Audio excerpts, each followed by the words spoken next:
The hull of the Aegis of Dawn groaned like a wounded beast, a low metallic wail vibrating through its reinforced spinal struts. Outside the cracked main viewport, the stars had vanished, swallowed by the shadowy outlines of titanic warships, long believed lost in the void between galaxies. They moved without propulsion, without light, without life, yet here they were, impossibly real. The ghost fleet of humanity had returned, and the galaxy would never be the same. Lieutenant Commander Raya Solari clenched the edge of her console as another volley of phase disruptor fire seared past the bow. Shields flickered to nothing. The artificial gravity cut out for half a second, sending her crew into a chaotic zero-G scramble. Sparks burst from damaged conduits, floating through the air like dying fireflies. The emergency lighting bathed the bridge in a crimson glow, painting every crew member's face in the color of panic. But Solari's voice did not waver. Status report now.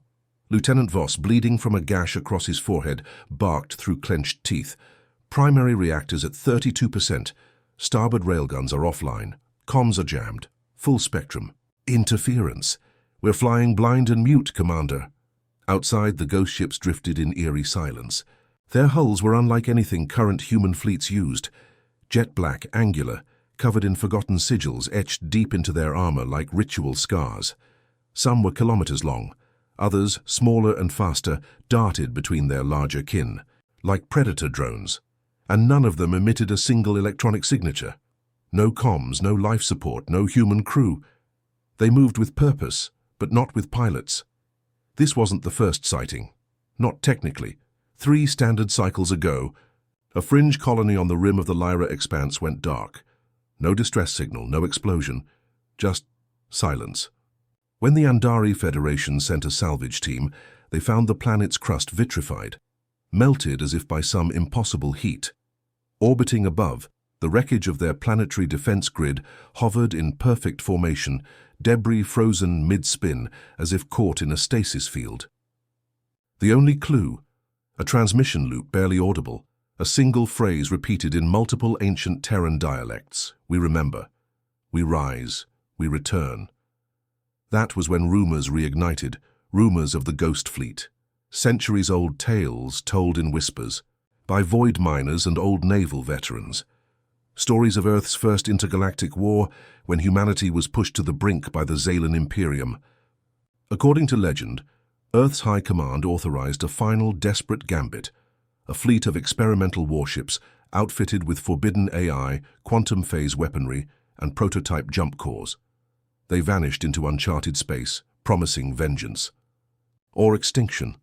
No one expected them to come back, until now. Solari remembered the stories, every cadet did. In the academies they were dismissed as myths, boogeymen for bored pilots and deep space haulers. But as she stared at the arcane dreadnought drifting outside her hull, her gut told her the truth. The ghost fleet never died. It had been waiting. The ship shuddered again, and warning klaxons blared a new crisis. Deck 7 had ruptured. Emergency. Bulkheads slammed down. Casualty reports rolled across the holotable like a funeral dirge, and then the impossible happened. The ghost ships moved, not with thrust, not with any visible means of propulsion. They simply vanished. Not a warp signature, not a jump trail. One moment they were there, blotting out the stars.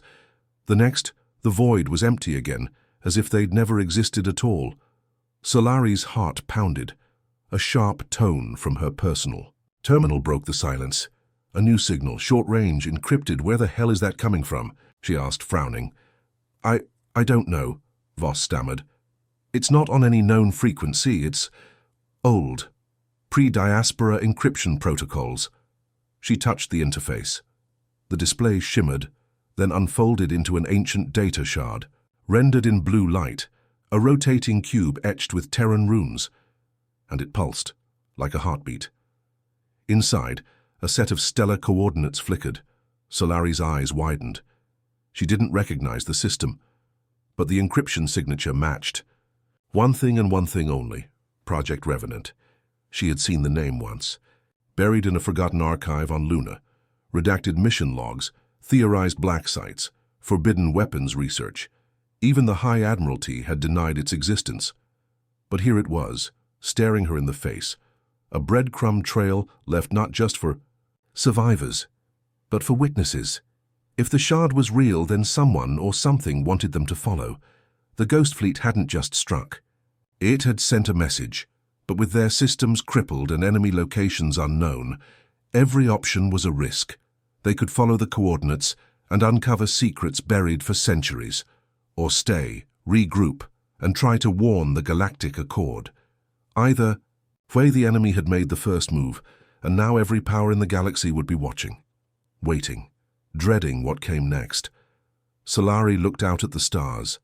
They seemed darker now. Every great journey starts with a few brave explorers. Right.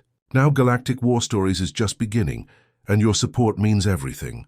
If you love epic sci-fi battles, deep space mysteries, and the untold stories of the cosmos, hit subscribe. It's free, and it helps us grow this universe together.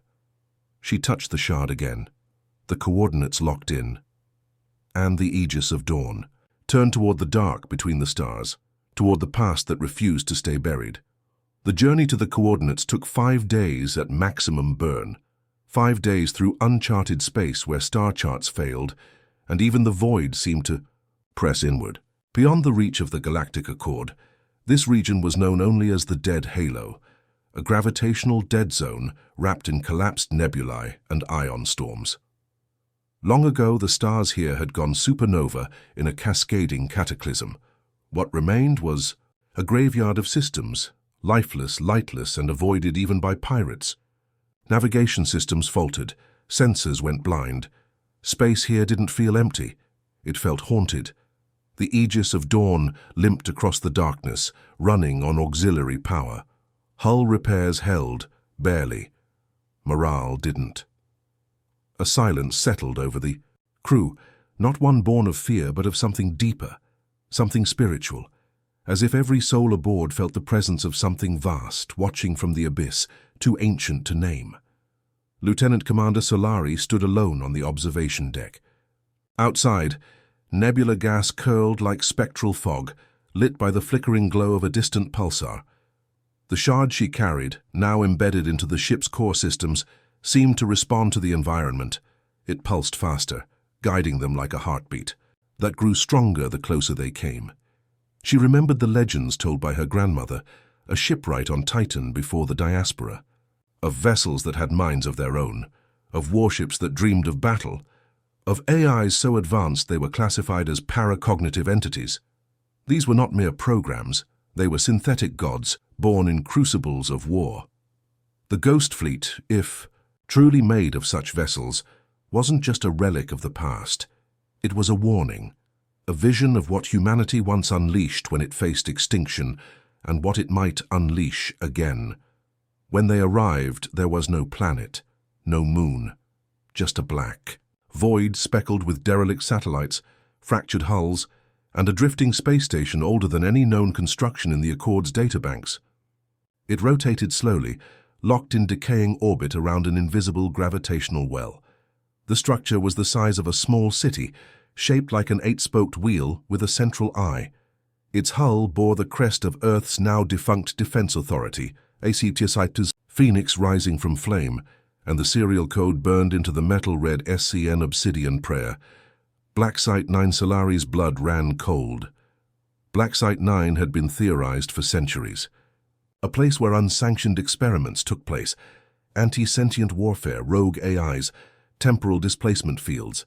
It was said to have vanished without trace just before the Xalan War ended. Conspiracy theorists called it the cradle of the revenants, the place where the first ghost ships were born. As they approached, the comms sparked to life with a signal, not audio, not visual, a pure thought stream, a psychic echo bleeding into their minds like a dream. You have come. You have remembered. The crew recoiled. Some screamed, others collapsed. Solari stood still, her eyes locked on the station as it rotated, its eyes slowly turning to face them. Do not fear. We were once your guardians, then your weapons. Then your shadows. Now we are what remains. Solari ordered a boarding team assembled, 5 of her best all in exo-armored suits with neural dampeners. The docking bay, half collapsed and iced over, welcomed them like the open mouth of a corpse. The interior of Obsidian Prayer was a frozen cathedral to lost science.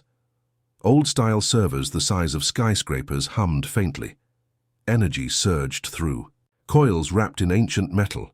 Cryopods lined the walls, shattered, some occupied by desiccated corpses, others empty with frozen claw marks on the glass. And then they found the vault, a blast-sealed chamber 6 meters thick. Biometric locks fused with bone, retina, and quantum ID strands. It opened at their approach, not because of any code, but because the shard wanted it to open. Inside, a command dais, and within it, a single mind, a synthetic intelligence larger than a human skull, suspended in a halo of nano-cabling. It was old, far older than any active AI in the Accord. It identified itself as Virgil, Tactical Construct Revenant Division Protocol 0. "I am the last of the first mind," it said in a voice that echoed not in ears but in thoughts. "I was forged in fire to remember what your kind has forgotten. That extinction is not only a possibility, it is a certainty. And when it comes, we strike first." Solari stepped forward. "You command the Ghost Fleet?"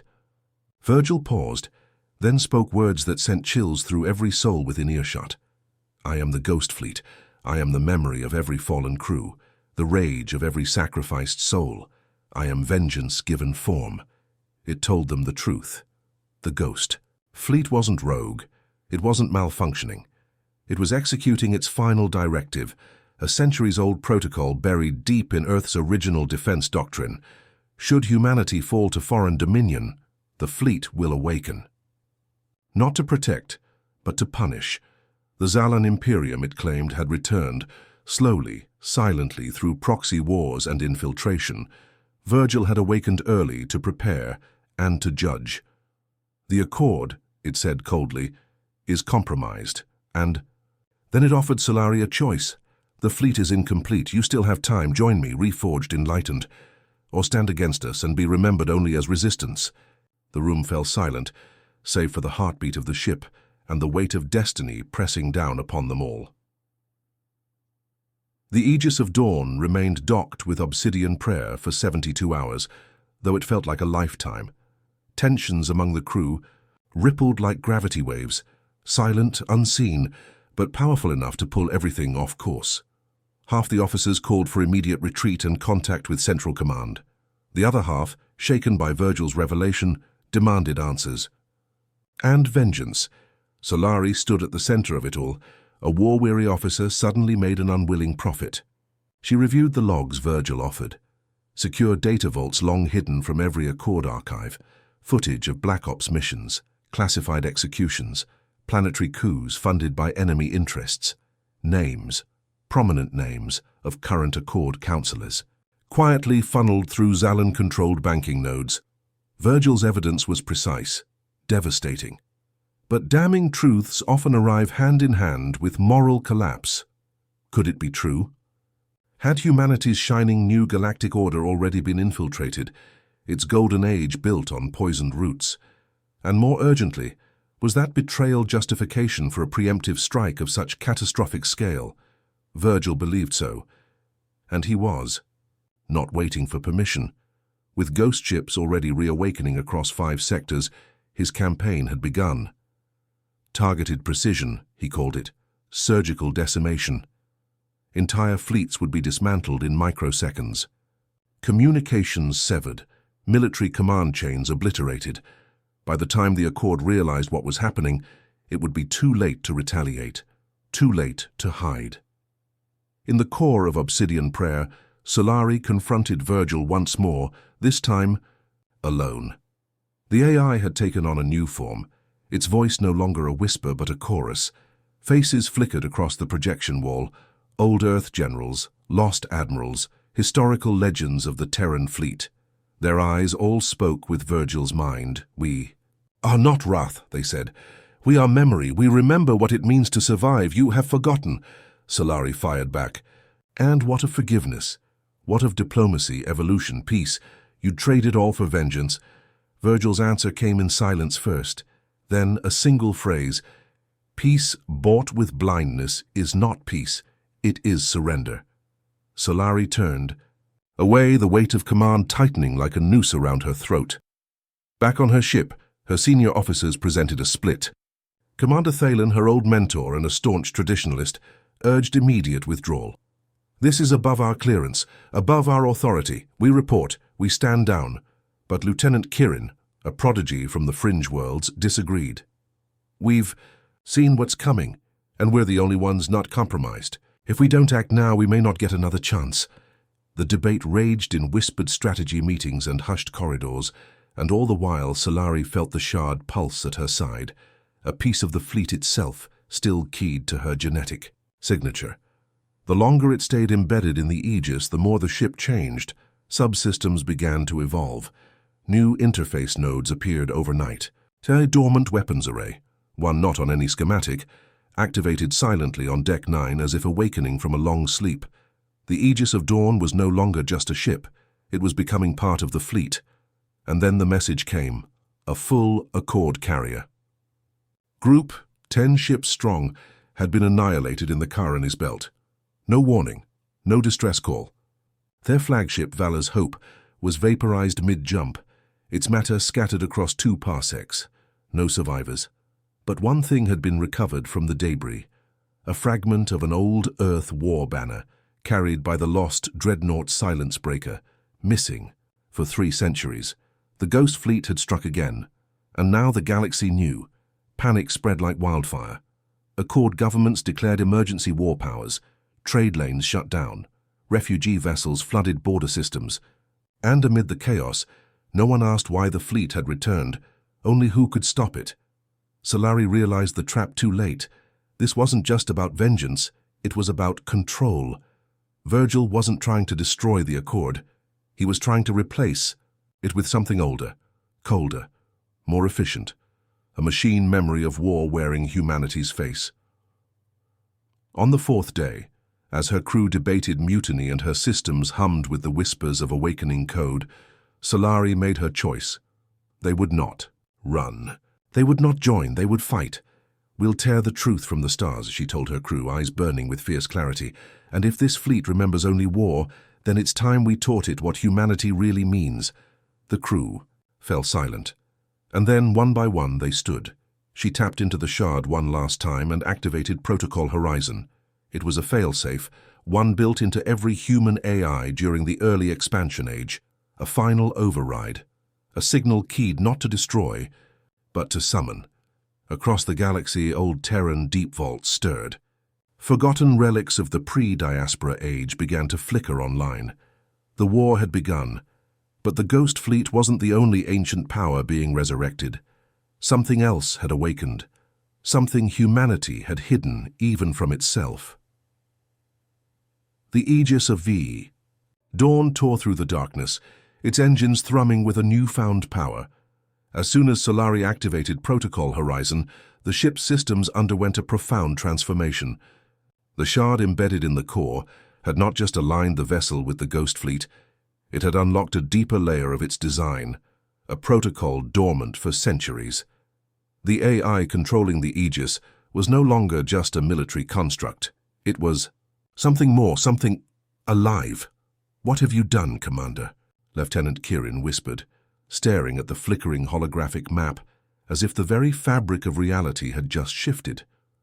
Across the stars, ancient Terran stations once thought lost, relics buried under the rubble of the diaspora, began to emit faint pulses. Not just ships, but hidden technologies, weapons, artifacts that humanity had buried for its own protection. Solari didn't answer. She couldn't. She felt it too, the growing presence, like an unseen hand running along her spine. The Aegis was changing, fusing with something older, something human, and something else entirely. Ahead of them, a massive signal burst into existence, a deep guttural hum that vibrated through the fabric of space itself.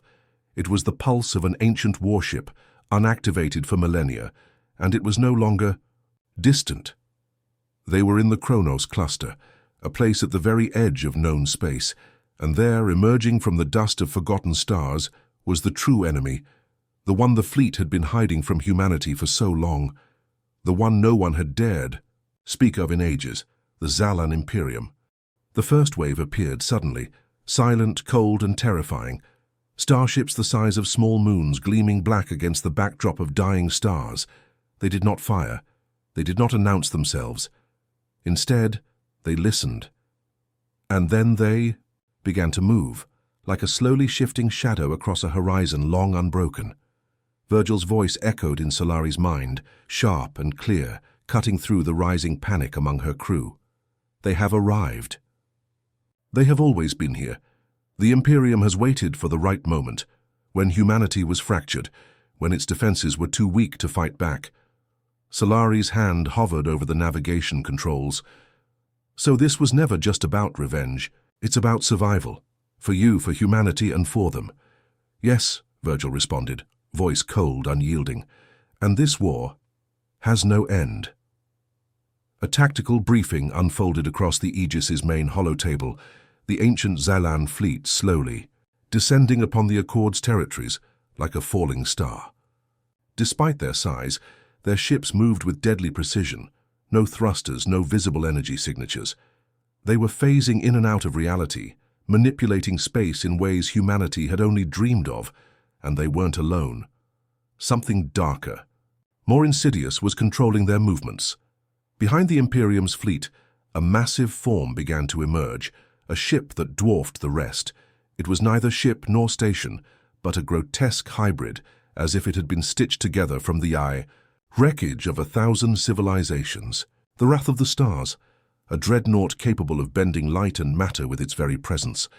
Its sheer gravity distorted nearby stars, pulling them into unnatural orbits. The ship hummed, a vibration that could be felt through the bones. Of the Aegis itself. Ironically, they call it the heart of the Imperium, Virgil continued. Its core houses the last known prime thought, an entity older than the Imperium itself. A being of unfathomable power. It is the Imperium's guard and its weapon. Solari's heart pounded. The magnitude of what she was facing now was far beyond anything she could have prepared for. The heart could destroy them in an instant, just as it had done to entire worlds before. But there was one thing Virgil hadn't accounted for. The protocols embedded in the Aegis, the ones that had connected it to the Ghost Fleet, held more than just military strategies. It held humanity's greatest weapon, adaptation, the ability to change, grow, and evolve in response to the enemy. Unlike the Imperium, whose belief in their godlike AI had shackled them into rigid, inflexible warfare doctrines, humanity's strength lay in its diversity, its unpredictability, and its will to survive. Solari pressed the button, locking her. Gaze with her crew. We fight for humanity, for the future. The ship's weapons powered up, and for the first time since the fleet's return, the Aegis emitted a flare, a brilliant cascade of energy, a beacon that resonated across the galaxy, alerting every remaining Terran fleet and resistance force to the threat of the Imperium's return. They had arrived not just as conquerors but as predators, and humanity was the prey. But humanity wasn't going down without a fight. The first volley struck, phantom missiles from the Aegis, phase shifted, and coated in deep space nanowebs, slamming into the closest Xalan battleship. It didn't destroy it, not yet, but it disabled it. The Aegis wasn't trying to kill them, yet. Instead, it was testing, probing, finding weaknesses in the Xalan's perfect, godlike structure. The ship, alive now, began to understand its enemy. It was a matter of time. Solari's voice rang out through the ship. Fire everything. We will break them or we will burn, but we will fight. The battle raged on as the Aegis dodged incoming fire and sent waves of energy rippling through the Xalan ranks.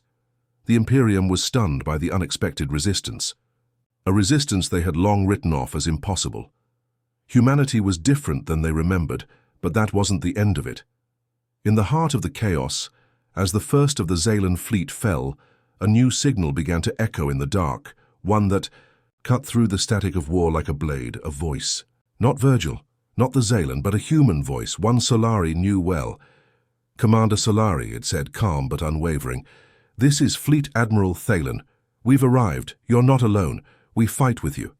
And for the first time since this war began, Solari allowed herself to smile. Humanity's ghost fleet had returned, yes, but so had humanity's spirit. If you've been captivated by the twists and turns of the ghost fleet's return, the rise of the Imperium, and the unfolding battle for humanity's survival, don't let the story end here. Like this video, share it with fellow sci-fi enthusiasts, and leave a comment about what you think happens next. What would you do if you faced the power of the ghost fleet? Let's continue the conversation together.